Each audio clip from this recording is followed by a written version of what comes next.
The man noticed a young girl playing with a grenade. At first he thought it was just a toy. Looking closer he realized it was real. Worried about what could happen, he quietly approached her to avoid panic. Just as he got close, the girl suddenly pulled the pin.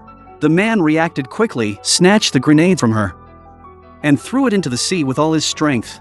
A huge explosion followed, startling everyone and causing chaos. The girl trembled in fear. The man comforted her, saying not to be afraid. Then he spotted a boy holding another grenade. He hurried over and grabbed it from him. Thankfully, the pin was still intact. He placed it safely on the beach. A crowd gathered, confused and frightened. No one understood why grenades were on the beach. The man was puzzled too. The place felt unsafe, and people started to evacuate. But just as they were leaving, something even stranger happened. Later, they discovered a whole box of grenades. Inside, there were 22 in total. The man said 2 were missing. 1 exploded and 1 is in the sand. Looks like this case was accounted for. But the girl said, "What if this isn't the only case?" An accident happened in a factory where a man's arm got stuck in a machine. When firefighters arrived, they were shocked by what they saw. The paramedic checked the man and found he was bleeding heavily. After learning he had been trapped for 15 minutes, Dawson told him she would give him morphine and then free his arm. 1, 2, 3.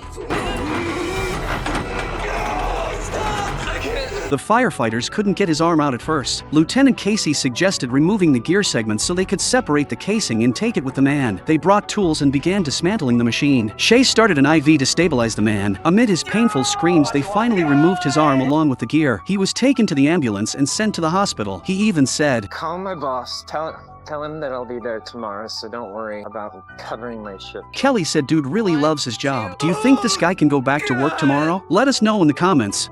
There was an ancient Native American legend that warned never to throw stones at crows, or it would bring terrible misfortune. 2 boys didn't believe the legend and decided to test how terrifying it could be. As a result, they tested it, and thousands of crows swarmed in, launching a fierce attack on them. The 2 boys cried and screamed for help, running desperately. In the chaos, they accidentally fell. By the time the rescue team arrived, the boys had hidden inside a barn, but to their despair, countless crows were watching outside, guarding every corner vigilantly. The firefighters advanced cautiously, fearing that any sudden movement might provoke the crows and trigger an indiscriminate attack. Fortunately, they reached the barn safely. Riley, who hadn't thrown any stones, seemed unharmed, but Dean, who had thrown the stone, was badly injured, covered in peck marks from the crows. The good news was that the injuries were only superficial wounds, and bandaging was enough to stop the bleeding. But now the challenge was how to evacuate from the barn. Jim glanced outside the window and noticed groups of crows closely watching every exit. Everyone knew crows were smart, but no one expected they could hold grudges for 20 years and remember their enemies. At that moment, the captain had an idea. They wrapped Dean's face with gauze, and Riley wore a firefighter's uniform, hoping to fool the crows. As they got closer to the ambulance, suddenly a crow flew over. Everyone tensed up. Had they been exposed? Seeing that the crow was still observing, Jim told the team to retreat quickly while he stayed behind to deal with the crow. He broke a potato chip into pieces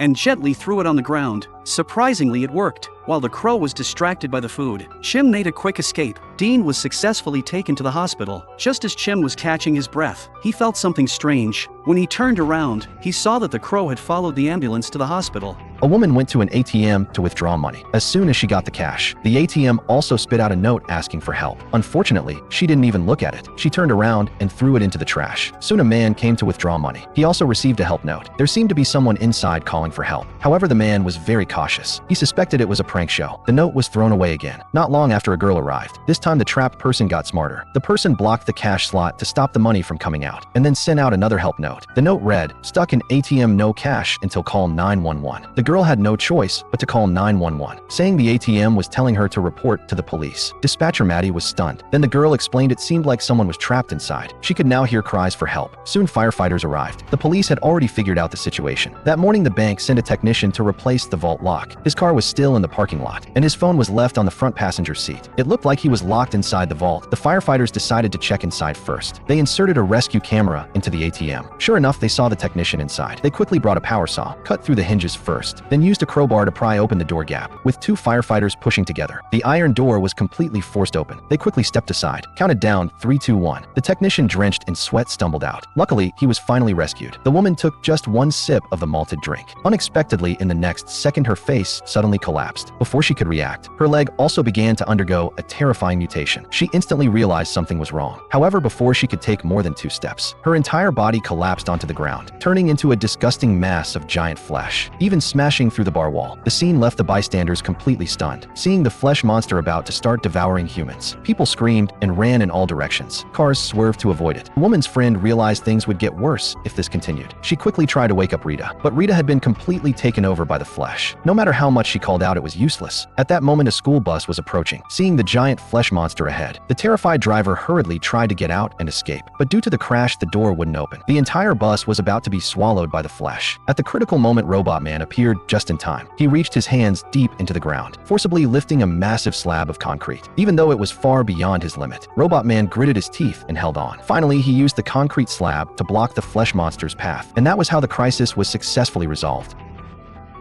The man was shot in the chest and was in critical condition, but the life-saving 911 call was maliciously hung up by the dispatcher. Just as he was despairing, waiting for death, a turn of events occurred. Sergeant Grant, passing by the restaurant entrance, immediately noticed something was wrong. It was peak dining hours, yet the restaurant was closed, and the tables were still full of food. Something was clearly amiss. Athena walked all the way to the kitchen, where she saw an overturned oil pan and a large pool of blood on the floor. As she ventured deeper, she finally discovered the dying Chinese restaurant owner. Luckily, her companion Maddie had been a nurse before. With Maddie's emergency treatment, the restaurant owner regained consciousness, but the words he spoke upon waking shocked both of them. Are you here? They hang up. Sir, who hung up on you? 911. The situation had escalated dramatically. Meanwhile, the malicious 911 dispatcher Gloria was still doing the same thing. Someone called to report a stolen bike. Go chase him and get it back. Someone wanted to talk before jumping off a building. If you were really going to jump, I doubt you'd be calling me. Someone's elderly mother had fallen unconscious. CPR? No, I wouldn't bother. No matter what the emergency was, she kept hanging up. Again and again she hung up, after cutting off more than a dozen calls. She even wanted to reward herself with a piece of cake. Not long after, Maddie rushed back to the dispatch center, found her supervisor, and verified the situation. When they retrieved the emergency call recording, the truth finally came to light. 911, what is your emergency? Help! A robot! He shot me! What? What did you say? Help! Send I help! can't understand you. Shot! Beating! Help now! Yelling at me won't stop the bleeding, okay? I'm not the one who shot you. Seriously, you're switching to another language now? After a thorough investigation, the results were even more shocking. In just 6 months, she had hung up hundreds, even thousands of emergency calls. And the reason she did it? Because people calling for help never greeted her with "How are you?" or "How are you doing?" first. She saw them as scum, crying and screaming for help, never once caring about her feelings. Hearing this, Maddie finally understood. Gloria's mind had become twisted. She was supposed to be an emergency dispatcher, a lifesaver, but now she had turned into a monster. And the only thing awaiting her was the full force of the law's punishment.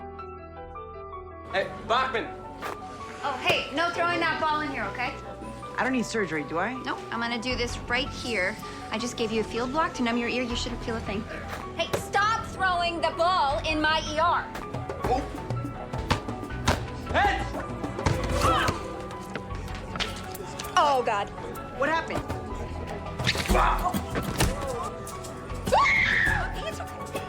Okay, let's take a look at that leg. No, no way. You're the one that chopped that girl's ear off. I want someone else. A different doctor. Fine. Schmidt.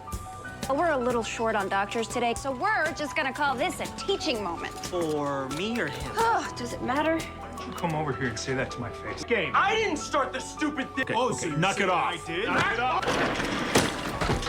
Damn it. Stay down there for a second. What kind of doctor are you? Military doctor, and this is my ER. I will send you out of here on a stretcher. Understood? Yes, sir. Yes. Oh, I like a man with authority. Me too.